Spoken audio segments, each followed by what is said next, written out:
Hello and welcome to Wildsunne Art Studio. My name is Robinsunne. Please do give me a thumbs up down below. Please comment. I love hearing from you folks. Subscribe to my channel and share this video with anybody you think might enjoy this video. Just like I hope you will. We are talking about, this is part 3 of making a little sort of handbook sized journal. This is somewhere around 4 by 5 inches. The papers are 1/4 of a piece of office paper, and we talked last time about designing those papers in part 2 and designing tags, and now we're going to talk about making the cover. So this cover was made out of an 8.5 by 11 imperial measurement United States piece of cardstock, and this one and the green one are a little bit longer. It's made out of a piece of 12 by 12 scrapbooking cardstock. But the only real difference is in the 8.5 by 11 paper, the front flap is a little shorter, narrower, and in the 12 by 12 paper, it's a little wider. But I just wanted to show you that you can make this cover with either kind of cardstock. So we have a piece of 12 by 12 cardstock here. If I add in the top part, now I cut off this top part because this cardstock is very thick, and so I think it's going to make a pretty strong cover all by itself. It doesn't need a lot of help, and it's pretty on this side and it's pretty on that side. If you have a piece of cardstock that's like white on one side, you can keep this piece of paper here and you can fold it over and it'll just be a pretty background. I learned this from Pam at the Paper Outpost. It'll just make a pretty background, and then when you fold the bottom up, it's a little hard to see here, but you can always put a little ink or a piece of lace or a little border or something to make the pocket more noticeable. So these two fold up to be pockets in the front cover and the back cover. But I don't need this, so I cut this off. This is, well, this is a weird piece of cardstock. It's a little bit more than 12 inches because they have this hole. I don't know why they feel that's important. I mean, I guess that's for hanging it up in the store so you can see it, but I cut about 3 1/4 inches off the top of this. So you can do that if you want to. So now we have, before the cuts, before the scores, a piece of cardstock that's about 9 by 12, or 8.5 by 11 also works. It's just a little shorter, so there's a little less flap room here, and the pockets are a little shorter. Whoops. All right, carefully now. The pocket will be a little shorter down here. So start in the upper left-hand corner on your scoreboard, or if you're using a ruler and pencil, just start from this corner. And I measured over 4.5 inches. Now, my signature course, if you fold an 8.5 piece of paper in half, you get 4.25 inches.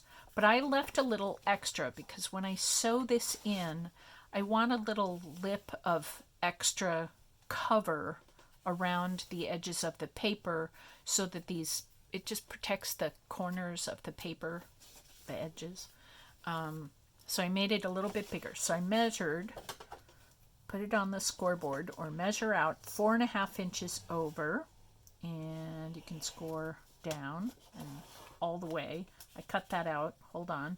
And then I gave this book a 3. Let's do this. A 3/8 inch spine. So there's my score mark for that. And then from the back edge of the spine, I gave it another 4.5 inches plus that 3/8 of an inch.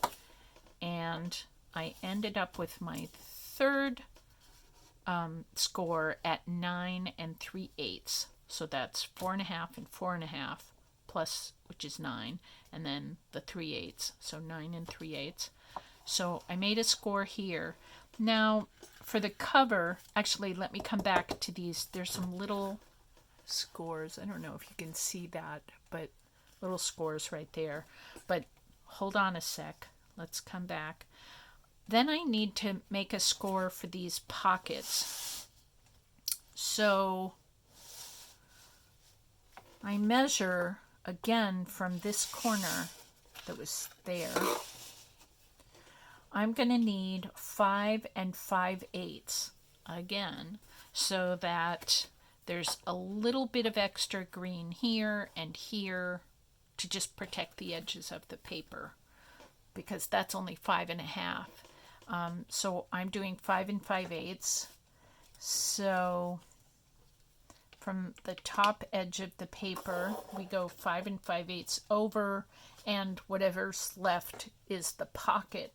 Now on this, it's exactly 3 inches. If you are using a piece of 8.5 by 11 cardstock, that will be, whoops, I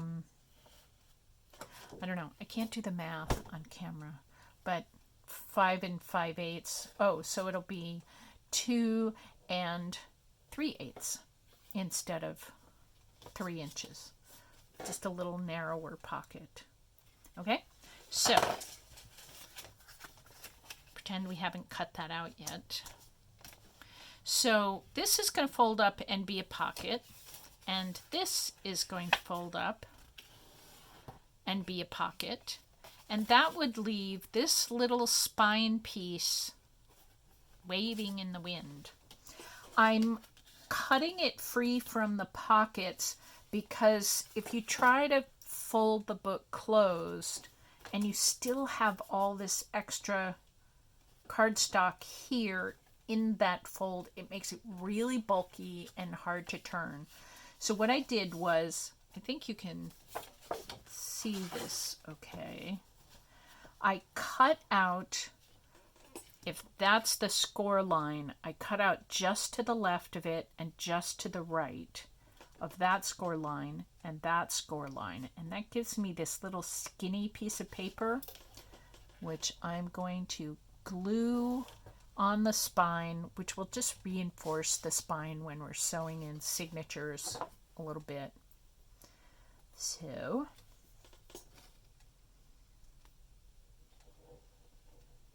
I will confess, this is the second time I am making this video because I was filming sideways and I don't like it when I film sideways. So I had to re-tilt my camera and start all over again. Anyway, so there we've got a little just reinforcement, and these will become the pockets. Now we still have this last little bit to talk about I don't know if you can see, but there are a total of 5 grooves right here. And what I did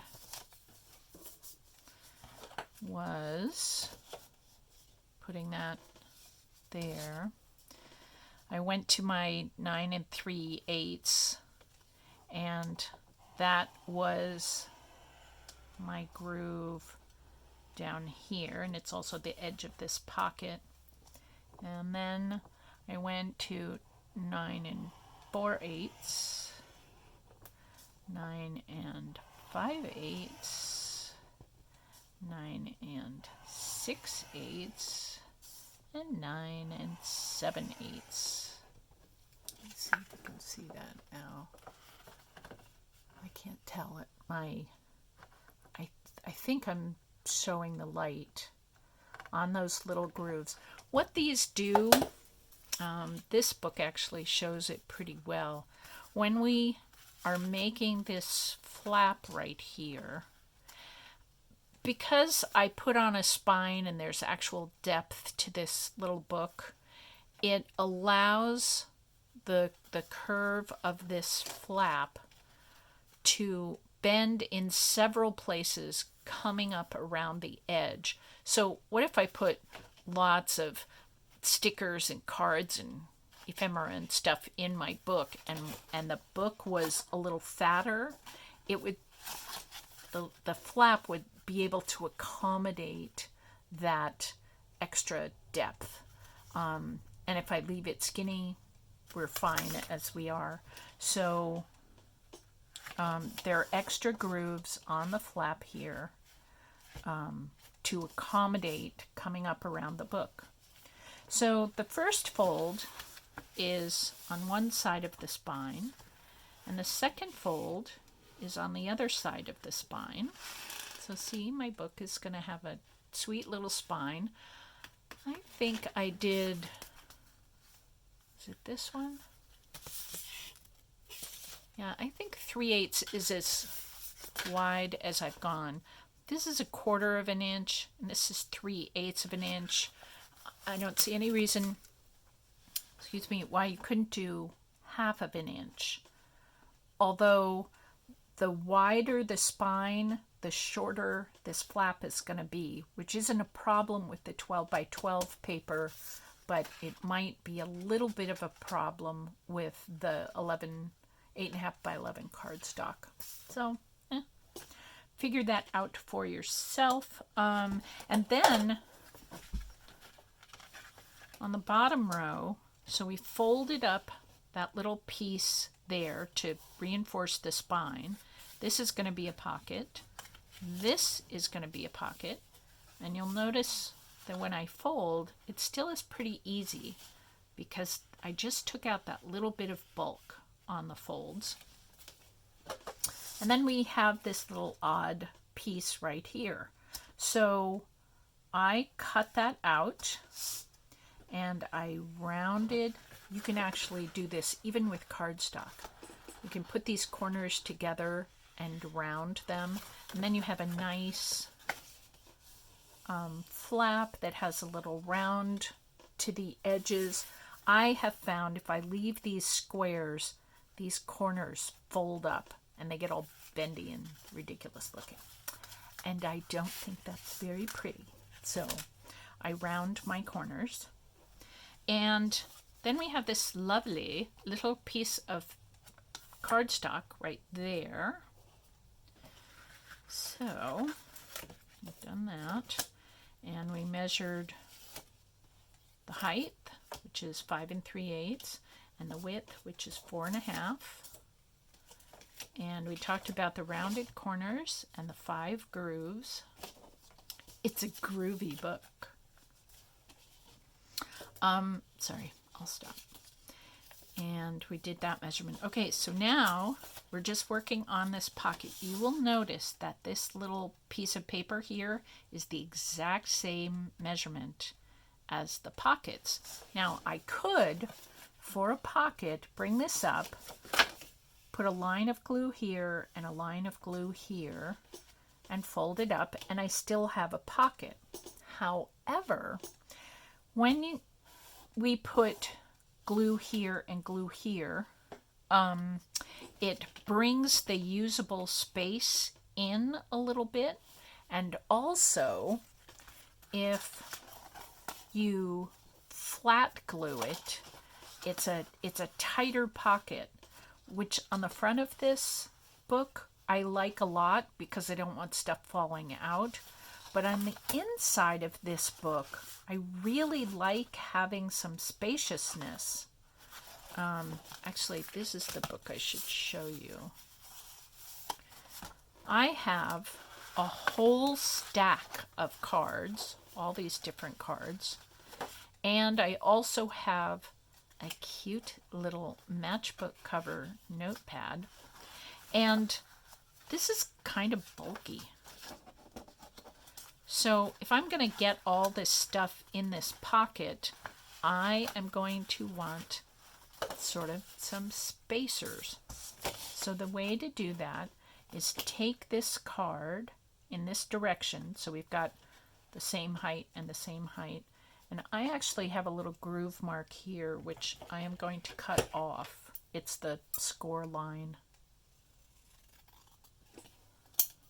Okay.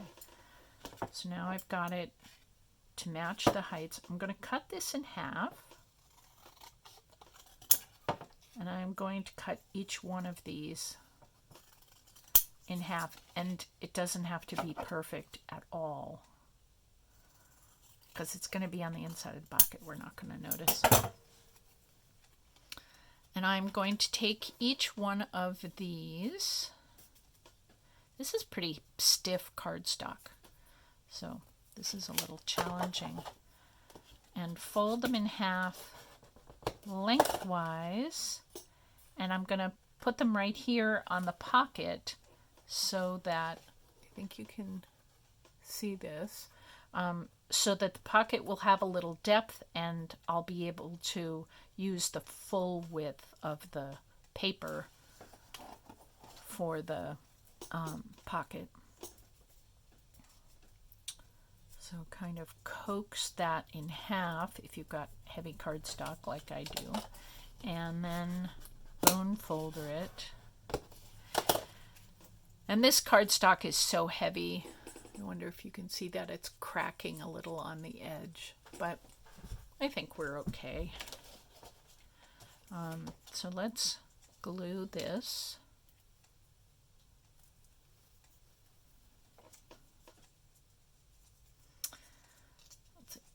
Let's do this.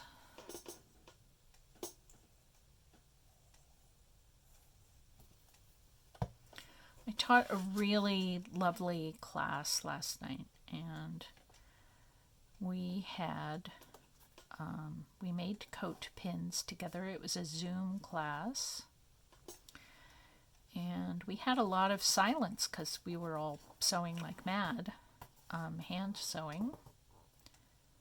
So I want to match the top with the top. I want to take off any extra glue.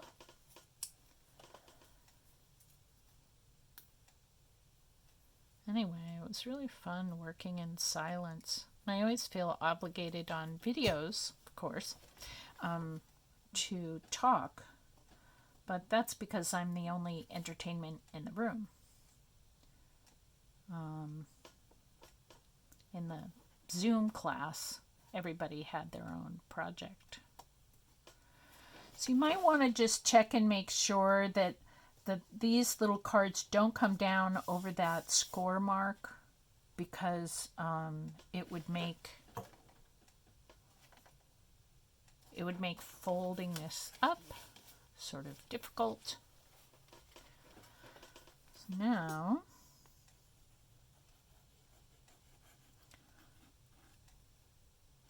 I will glue this side.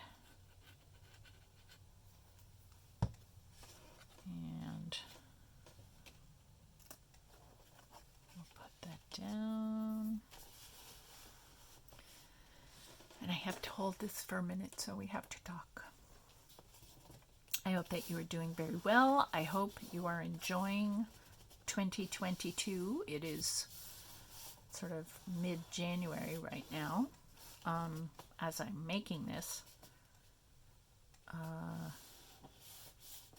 But if you see this in 6 months, it will of course be not the beginning of the year, but still I hope you're having a lovely time in your life. So this is Elmer's. This is not actually art glitter glue. So it takes a minute to dry. If you use tacky glue or Fabri-Tac or something else, they all dry a little more quickly, but this you have to coax. I'm not going to do this because watching people glue is sometimes less than fascinating. All right, so now we are going to make all of these score marks into folds. Oh, and this is very sad. We're getting some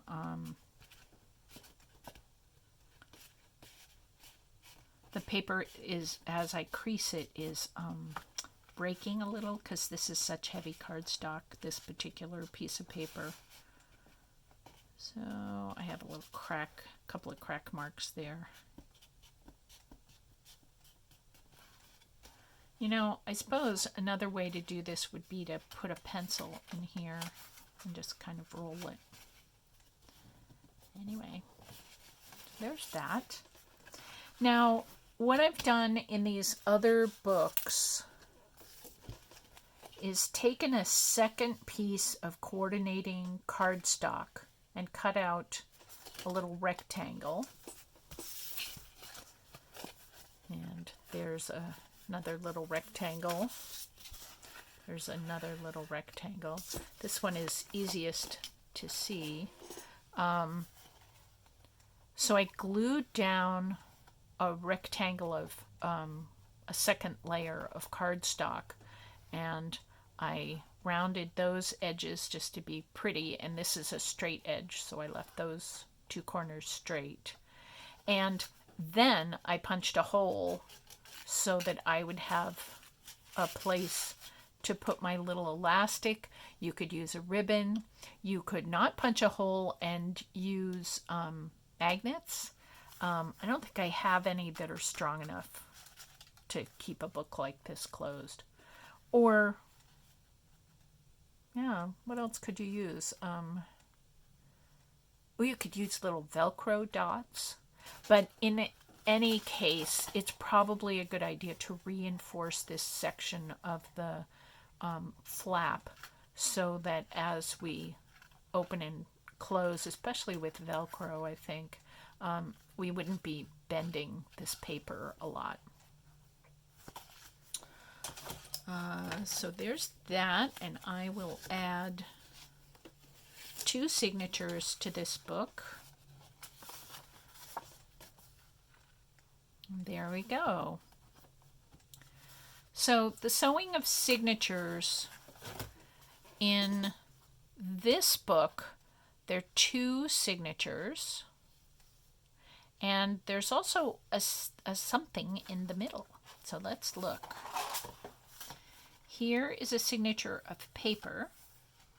Here is, you know, that leftover piece of cardstock from the top, and I sewed this in here, and I think I'm going to make little pockets so that I could put like little cards in a pocket right here, and it could be a little ephemera notebook in the middle. And maybe here I could just do some collage, put little words or sayings or something. And then I have a second paper signature. So that's how I built that one. This is the 1/4 inch wide spine that I did with the 8.5 by 11 cardstock. And there are 2 signatures you can see in here, but I sewed them both into the same hole because I thought trying to get 2 holes across this 1/4 inch, I'd end up tearing something eventually. And I thought it would be stronger if I sewed them both into one hole. And This is a wider, this is a 3/8 inch spine, but I still did that thing of sewing both of these signatures into just the one hole.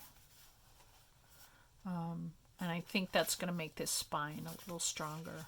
So you will notice that I put first masking tape and then washi tape on this area to make, because it's going to get a lot of use and exercise here, and I just wanted to strengthen that. If you choose to put a pretty piece of washi or a little piece of cloth or something down the fold, and you could even do it here over the spine to strengthen the spine and the flap, do that first before you do the pockets, so that you don't have to cut and paste like I did with this one, which looks a little silly. So I think that's everything that I wanted to tell you about making these books. If you have any questions, if I've missed something important and you have a question, I always check my comments because I don't have a million of them and I can do that. So just let me know. Yeah. Leave me a comment and I will somehow get back to you. If I need to, I'll make a part 4 that's Q&A or something. But I think I've explained everything, and I hope that I have given you some great ideas for a very happy little project. You can theme these. I think I talked about this in part 1. You can theme these for a holiday or a birthday, or as a little travel journal, or just as a notebook to write down cool ideas on your commute to work or something. So I wish you many cool ideas. I hope that you are having fun with your art life, and that you get to make a lot of very wonderful stuff in your life. I hope that we all get to do that. So I blow these wishes out across the world. I wish you all very well in this wild and crazy time of health and wellness. And I will see you in the next video in 5 days. Great. Have a good day. Bye.